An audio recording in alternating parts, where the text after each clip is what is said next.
Peter Davison of International Food Management. Today it's my pleasure to introduce David Balkwell, MD of Balkwell Consulting. Today we're going to talk about the process approach. So David, people are always talking about the process approach.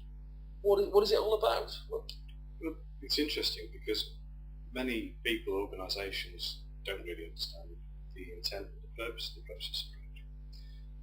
The original concept, introduced back some 9 years ago in OHSAS 9001-2000, was to try to remove the bureaucracy of traditional management systems, top-heavy procedure-based systems, procedural bureaucratic systems, as was often described. And clearly something had to happen to move away from that concept, an old management technique.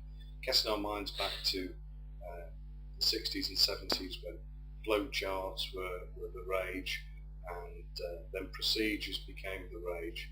So introducing in ISO 9001-2000 something completely different that would help lean systems, that would help focus the mind, focus people's attentions on clear process steps in a particular organisation, in their departments, in their work practices, was key to trying to stay focused on where new modern management systems should be. Unfortunately, of course, not many people interpret that properly and understand and grasp the significance of the changes in the year 2000.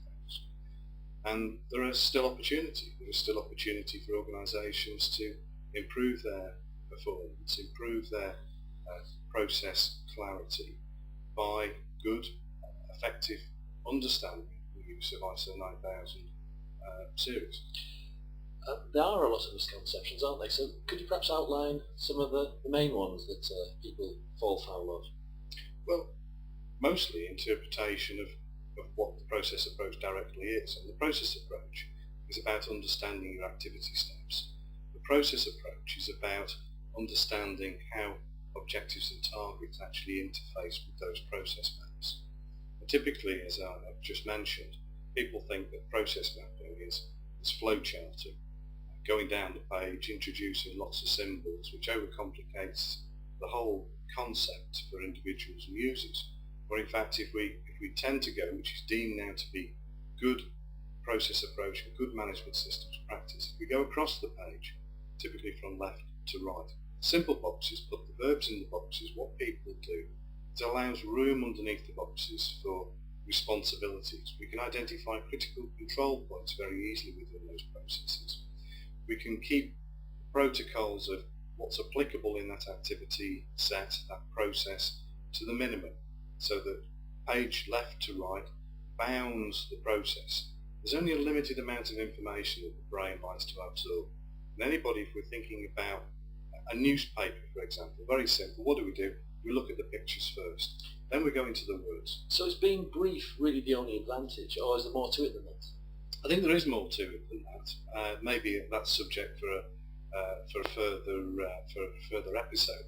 But in essence, just to keep it brief, I think the answer is yes. I think the answer is keep it sharp, keep it to the point, don't overcomplicate the processes, stay focused, but of course not forgetting that ISO 9000 and all management systems, be they 14,000 or 18,000, are performance driven.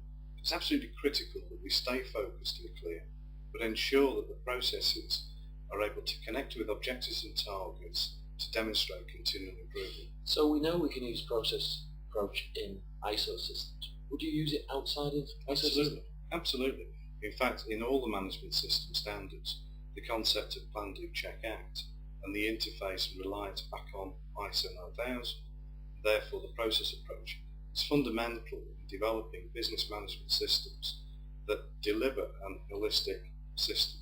Okay, so I'm getting excited about this. Good. So in the next video, what we're going to talk about? What we're going to talk about in the next video is more the mechanics of how this can actually happen, how we can actually deliver them, how we can actually get into organisations underneath the surface of the skin, connect with the reality of what they actually do, make sure that we're clearly focused on those performance objectives and targets for their quality, environment and health and safety, and make continual improvement a real business issue, something we can deliver day in, day out. So I think that's fantastic. So let's keep watching. Thank you.